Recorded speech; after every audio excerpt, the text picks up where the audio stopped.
시간과 공간을 초월하시는 부활의 주님 제목으로 함께 말씀 나누겠습니다.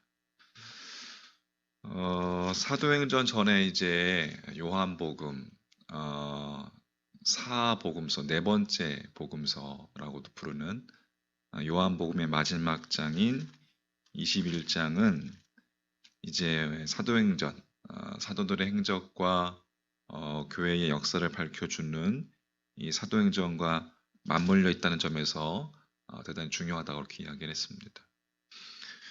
요한복음 21장은 그 후에 라는 단어로 시작합니다. 그 후에, 그러면 그 전에는 무슨 일이 있었는가? 부활하신 주님께서 그때까지 주님의 부활을 믿지 못하고 숨어있는 제자들에게 찾아오신 사건들이 이제 기록되어 있었죠. 부활하신 주님을 다시 만난 제자들이 매우 기뻤습니다. 그러나 주님의 제자 중에 도마만은 그 자리에 없었어요. 그래서 제자들이 주님께서 부활하셨다고 도마에게 그렇게 이야기했지만 도마는 자신의 손과 눈으로 만져보기 전까지는 믿을 수 없겠다고 그렇게 이야기했죠. 그런 도마를 위해서 부활하신 주님께서는 여드레를 지난 후에 다시 찾아오셔서 도마로 하여금 당신의 부활을 직접 확인시켜 주셨습니다. 우리는 여기서 그 다락방에 숨어있던, 문을 닫고 있던, 꽁꽁 문을 닫고 있던 그 제자들에게 나타나신 주님을 통해서 부활하신 주님은 이제 시간과 공간을 초월하신 하나님이라는 것을 우리가 알 수 있었습니다. 하지만 제자들은 부활하신 주님, 시간과 공간을 초월하신 그 주님을 만났지만 갈릴리로 돌아간 제자들이 그곳에서 또다시 물고기 잡는 것에 혈안이 되어서 그 물고기 잡는 일에만 집착하고 있었죠. 아직까지 시간과 공간을 초월한 그 믿음의 눈을 아직까지 지니지 못했던 것이었습니다. 제자들의 삶이 사도행전으로 이어질 수 있었던 것은 그들이 시간과 공간을 초월한 그 주님을 믿는 믿음의 소유자가 된 이후의 일이었습니다. 자, 오늘 읽었던 우리 1장 후반부에 있는 말씀에서 이 마가의 다락방에서 이제 기도하던 사람들 가운데 이름이 밝혀진 제자들, 우리 어제 살펴봤지만 11명이었습니다. 13절에 기록되어 있는데 본래 주님의 제자는 몇 명이죠? 12명이었습니다. 한 사람이 제외되었죠. 그 한 사람이 누구예요? 바로 가룟 유다. 베드로가 그 사람과 그가 제외된 이유에 대해서 밝혀주고 있습니다.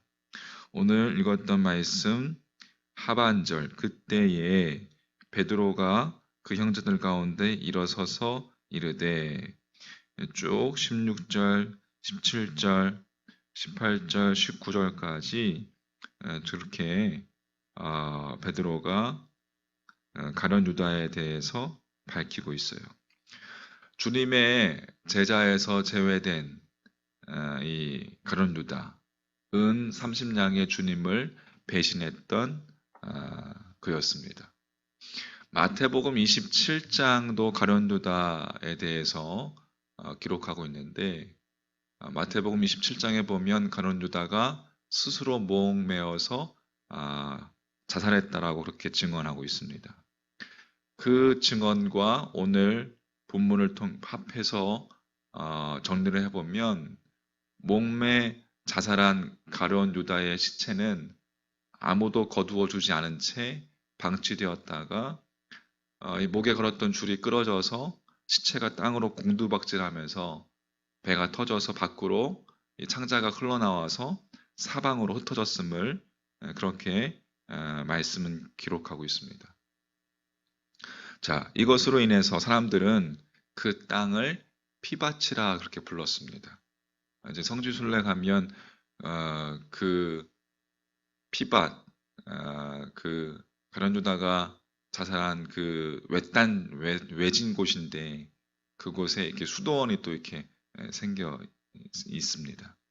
자, 한마디로 본문은 유다가 자살한 뒤에도 그의 말로가 얼마나 비참했는지에 대해서 우리에게 전해주고 있어요.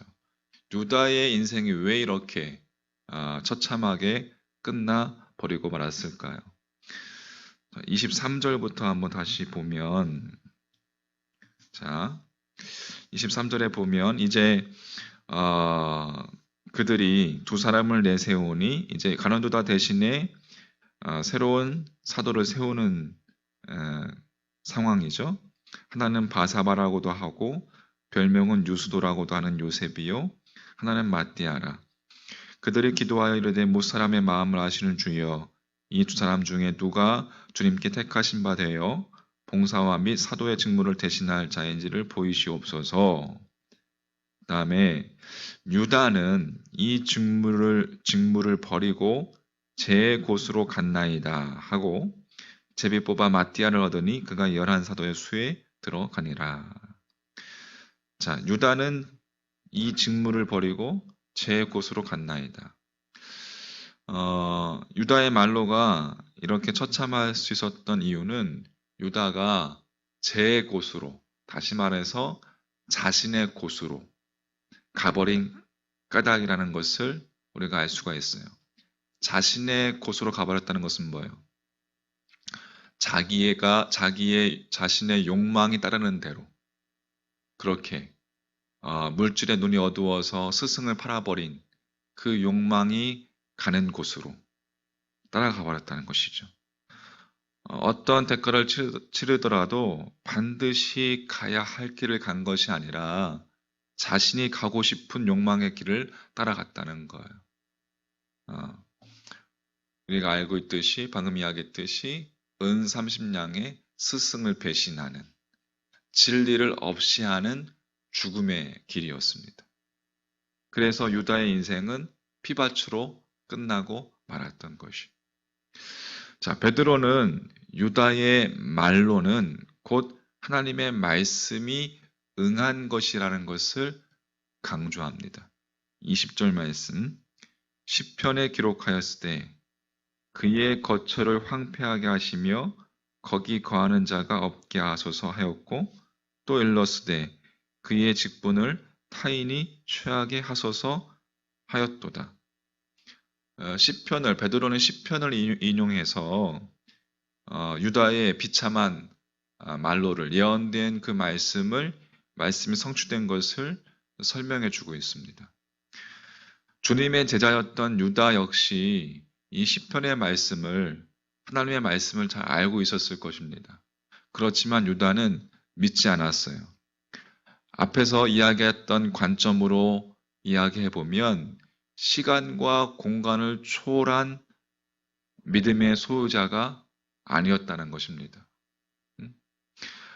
진리를 외면한 채, 말씀을 외면한 채 욕망의 길에 집착했을 때 그는 그의 앞날이 얼마나 비참할지 볼 수 있는 믿음의 눈을 가지지 못했다는 것입니다. 가룟 유다와 대조적으로 11명의 제자들은 전혀 다른 길을 걸었습니다. 사도를 다시 선출하는 이 과정 가운데 베드로가 밝힌 원칙에서 우리는 그것을 알 수가 있어요. 21절, 22절 말씀. 이러함으로 요한의 세례로부터 우리 가운데서 올려져 가신 날까지 예수님께서 승천하신 것을 말하는 거죠. 주 예수께서 우리 가운데 출입하실 때에 시간과 공간을 초월하신 주님이 마가의 다락방에 출입하실 때에 항상 우리와 함께 다니던 사람 중에 하나를 세워 우리와 더불어 예수께서 부활하심을 증언할 사람이 되게 하여야 하리라 하거늘. 자, 한때 이 제자들도 역시 욕망의 바다에서 허우적거리긴 했지만 갈릴리에서 자신을 돌아보고 자신을 성찰하고 앞으로 주님께서 어떻게 주님의 도구로 쓰임 받아야 될지에 대해서 그렇게 자신을 돌아보며 성찰해야 했는데, 그들은 그러지 못하고 물고기 잡는 것에 집착하고 다시 그렇게 돌아가 버렸지만, 한때 그렇게 그랬지만 시간과 공간을 초월하셔서 부활하신 주님을 믿으며 오직 주님을 따르는 길만이 생명의 길이고 영광스러운 길이라는 것을 볼 수 있는 믿음의 눈을 가지게 되었어요. 그리고 그들이 그렇게 믿고 보았던 대로 주님을 따르는 그들의 삶이 앞으로 지금 우리의 인류의 역사를 새롭게 하는 그런 영원한 사도행전이 된 것을 우리는 볼 수가 있습니다. 만약에 가룟유다처럼 자기의 욕망을 떨쳐버리지 못한 채 세상에서 제 곳으로 자기의 욕망이 원하는 대로 갔다면 결코 얻을 수 없는 영광인 것이죠. 자기 욕망을 따라서 제 곳으로 간 가룟유다나 주님의 길을 따르는 제자들이나 당장은 별 차이가 없어 보이지만, 그러나 그 결과는 하늘과 땅 차이인 것을 우리는 보게 됩니다.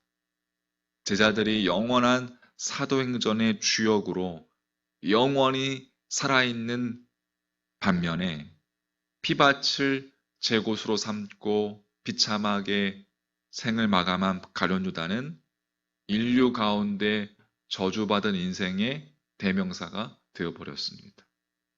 자, 이렇듯 큰 차이의 그 원인은 앞에서 이야기한 관점으로 시간과 공간을 초월한 부활의 주님을 믿는 그 믿음의 소유가 있는 자와 없는 자의 차이인 것을 우리는 깨닫게 됩니다. 시간과 공간을 초월하시는 주님을 믿는다면, 그 부활하신 주님을 믿는다면 우리는 현재에만 집착하는 자가 되어서는 안 됩니다. 제 곳으로 가는 것이 아니라 자기 욕망이 손짓하는 곳으로 가는 것이 아니라 과거, 현재, 미래를 동시에 볼 수 있는 믿음의 눈이 열려야 합니다. 할렐루야. 2000년 전 세상 욕망을 쫓던 자들은 이름도 없이 사라져 버렸지만, 진리를 따르던 자들은 영원히 살아있게 되었습니다. 시간과 공간을 초월하여 과거와 현재, 미래를 동시에 볼 수 있는 믿음의 시선을 지닌 사람이 되어야 합니다. 제 곳으로, 자신의 곳으로 가는 삶이 아니라 여러분 끝까지 세상 속에서 우리에게 주어진 호흡이 있는 날까지 이 세상 속에서 정말 예수 따라가는 삶이 될 때에 우리들의 삶은 반드시 예수 행전, 복음 행전으로 영원히 남게 될 것입니다. 시간과 공간을 초월하시는 주님께서 시간과 공간을 초월하는 믿음을 가진 우리를 통해서, 여러분을 통해서, 나를 통해서 시간과 공간을 초월하셔서 역사하실 것이기 때문에 그렇습니다. 할렐루야. 이런 믿음을 가지십시오. 믿음의 눈을 여시고 영혼을 볼 수 있는 그 믿음의 눈을 오늘도 우리들 가운데 영적인 눈이 열려지는 그러한 시간 되시기를 간절히 소망합니다. 기도하실 때 주여 시간과 공간을 초월하셔서 부활하셔서 오늘도 나와 함께 동행하시는 주님, 나의 과거와 현재와 미래를 볼 수 있는 믿음의 눈을 주셔서 주여 우리의 인생이, 우리의 삶이 영원한 삶으로 이어지는 예수의 행전, 복음의 행전 될 수 있도록 주여 인도하여 주옵소서. 그렇게 기도하며 오늘 하루도 내게 주어진 삶 가운데서 여러분 주님 따라가는 예수 따라가는 여러분 다 되시기를 주님의 이름으로 간절히 축원합니다. 아멘.